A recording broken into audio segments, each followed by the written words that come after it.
नमस्कार, बहुत बहुत स्वागत है आप सभी का आप ही के YouTube चैनल मेनका मैम पर।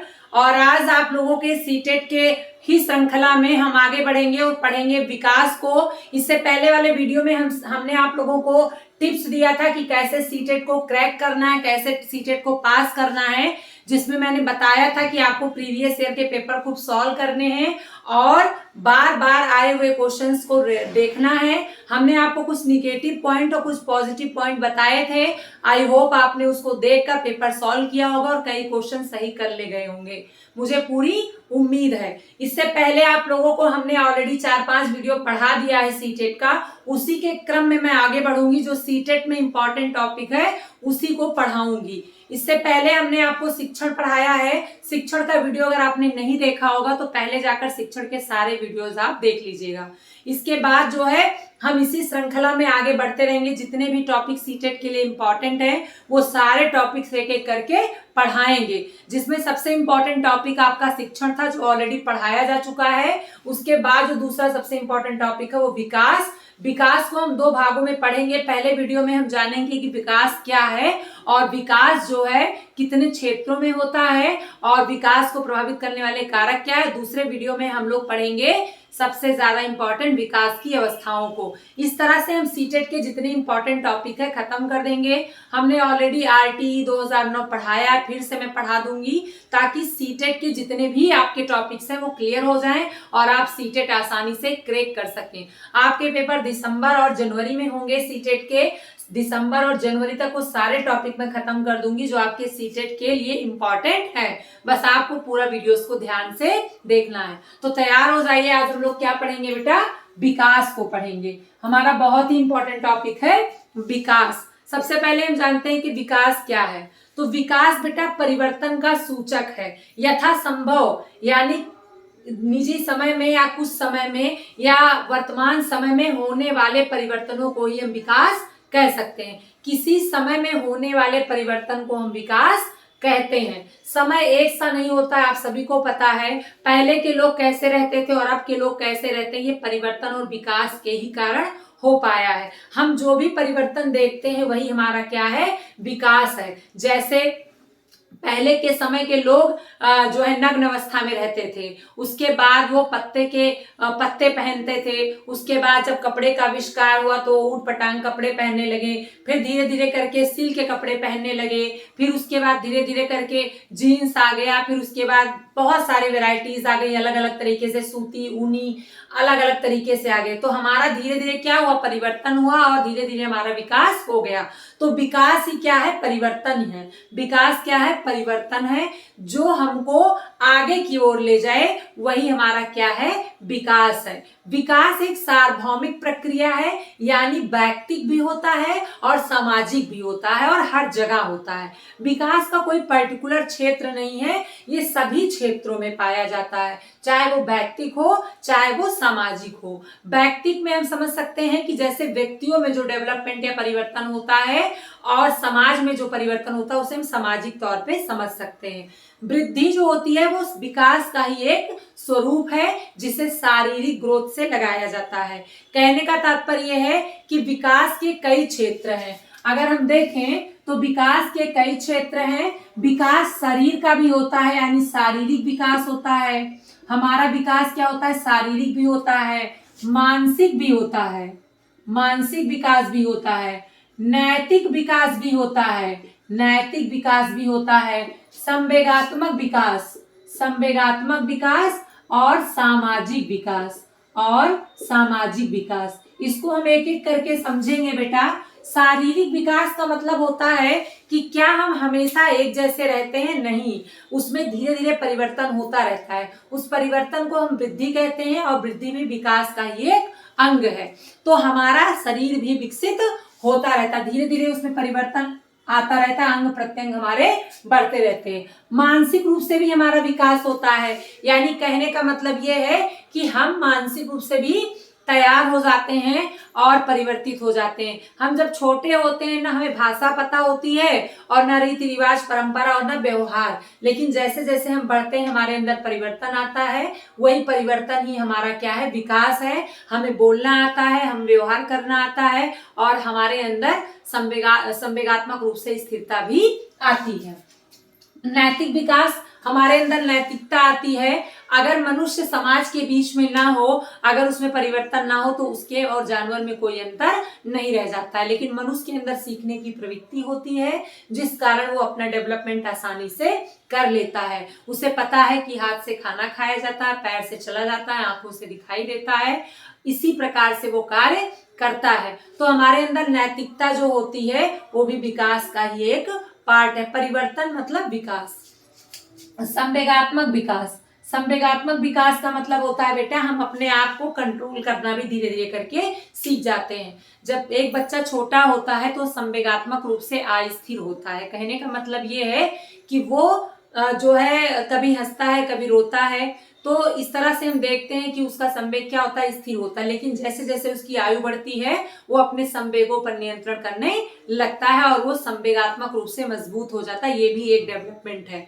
तो हमारे विकास के कई क्षेत्र हैं, शारीरिक, मानसिक, नैतिक और संवेगात्मक। इसके बाद हम सामाजिक समझेंगे। समाज भी हमारा क्या हो रहा है, विकसित हो रहा है। हम जिस रूप में आज समाज को देख रहे हैं, क्या प्रारंभ में भी हमारा समाज ऐसा था?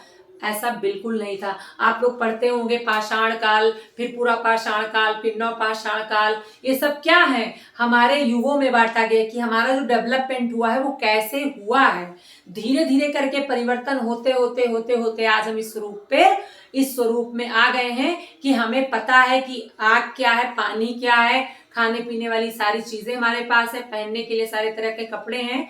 क्यों? ये धीरे धीरे करके परिवर्तित हुआ। यही परिवर्तन ही हमारा क्या है, विकास है। तो विकास परिवर्तन का सूचक है, द्योतक है। यथासंभव होने वाले परिवर्तनों को विकास कहते हैं। विकास हमारा शारीरिक भी होता है, मानसिक भी होता है, संवेगात्मक भी होता है और सामाजिक भी होता है। ये विकास के क्षेत्र हैं। अगर हम विकास की परिभाषाओं की बात करें तो आपकी 3 लोगों का नाम मिलता है।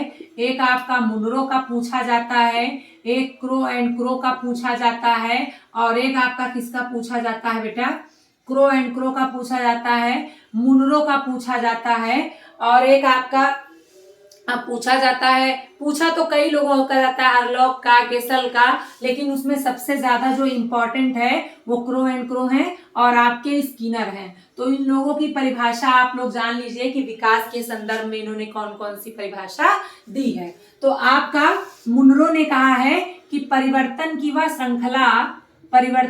श्रृंखला जो भ्रूणावस्था से वृद्धावस्था तक चलती है, क्या कहलाती है, विकास कहलाती है। विकास कहलाती है।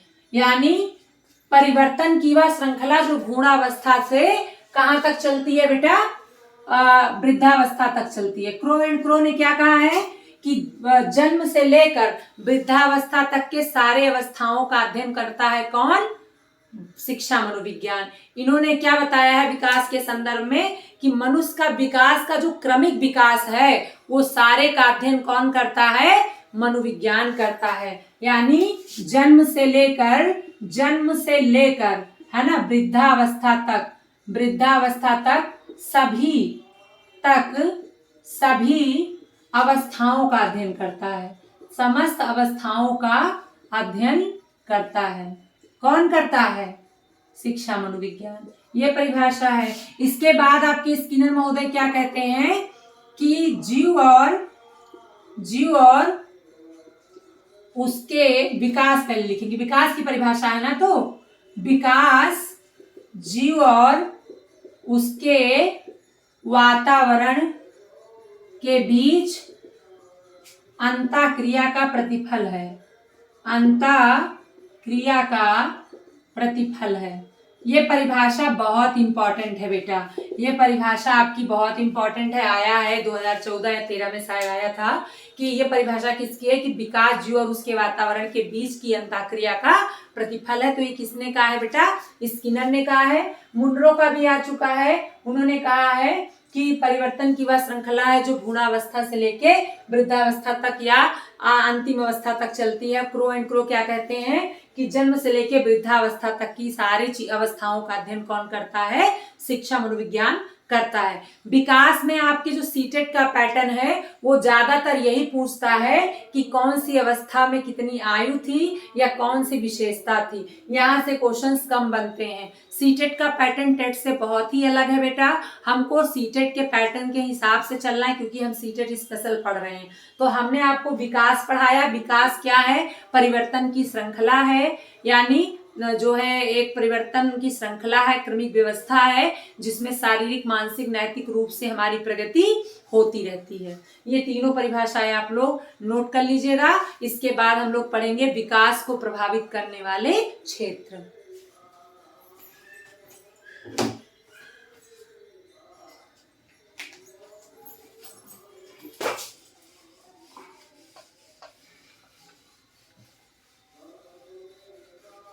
सबसे पहले हम पढ़ेंगे बेटा विकास की विशेषताओं को, उसके बाद क्षेत्र पढ़ेंगे, उसके बाद हम लोग जो है अवस्था पढ़ेंगे या प्रभावित करने वाले कारक पढ़ेंगे। सबसे पहले विकास की विशेषताओं में हम आपको बता दें कि विकास क्या है?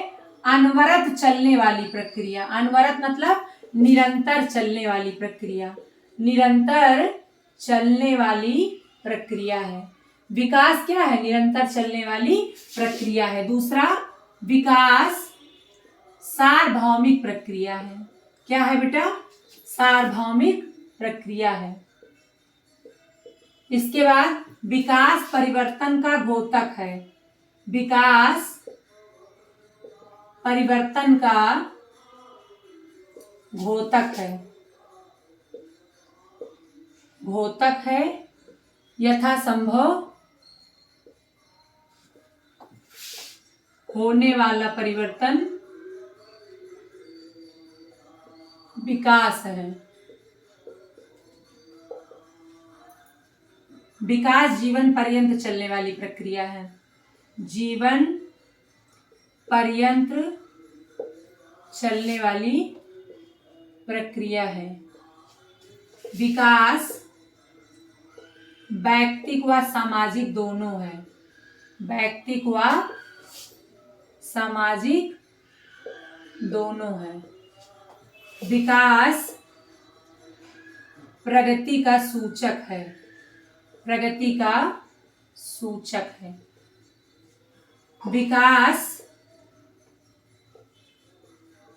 मात्रात्मक व गुणात्मक दोनों है, व गुणात्मक दोनों है। इसको समझ लीजिए बेटा क्या है। मात्रात्मक मतलब होता है जिसका मापन संभव है, और गुणात्मक मतलब होता है जिसका मापन संभव ना हो या चारों दिशाओं में होने वाले परिवर्तन को हम विकास कहते हैं। जैसे हमारा शारीरिक वृद्धि भी विकास है, हमारा शारीरिक वृद्धि भी विकास है, तो उसमें हम भार, लंबाई, ऊंचाई सारी चीजों को माप सकते हैं। तो पूछेगा कि वृद्धि क्या है, तो वृद्धि बेटा क्या है? अगर वृद्धि और विकास में अंतर पूछेगा तो वृद्धि क्या है? मात्रात्मक है। वृद्धि क्या है? मात्रात्मक है। और विकास क्या है? गुणात्मक व मात्रात्मक दोनों है। क्यों?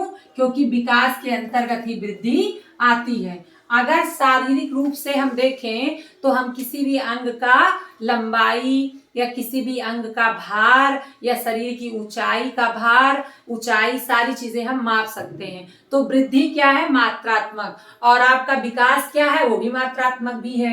क्यों? क्योंकि उसके अंतर्गत शारीरिक विकास भी आता है। गुणात्मक क्या होता है? जिसका चारों दिशाओं में मापन हो या जिसका मापन गुणात्मक तौर पे हो। जैसे अगर मैं आपसे कहूं कि तुम्हारी बुद्धि कितनी है, तो आप उसको माप नहीं सकते हैं, बस केवल एक औसत बता सकते हैं। आपका आपका विकास कितना हुआ है तो इसे आप माप नहीं सकते हैं। आपका नैतिक विकास कितना हुआ है तो आप इसका मापन नहीं कर सकते। तो विकास के कई क्षेत्र हैं, जिसमें से एक क्षेत्र आपका वृद्धि भी है, शारीरिक वृद्धि भी एक क्षेत्र है जिसमें मात्रात्मक होगा, बाकी सारे दिशाओं में आपका गुणात्मक होगा। नैतिक विकास गुणात्मक होगा, सामाजिक विकास गुणात्मक होगा, और आपका संवेगात्मक विकास ये गुणात्मक होगा, क्योंकि इसका मापन संभव नहीं। जिसका मापन संभव ना हो गुणात्मक है, यानी चारों दिशाओं में वो बढ़ता है, और जिसका मापन संभव हो उसे हम क्या कहेंगे, मात्रात्मक कहेंगे, जैसे कि वृद्धि। आई होप आपको समझ में आ रहा होगा। इसकी विशेषताओं का आप लोग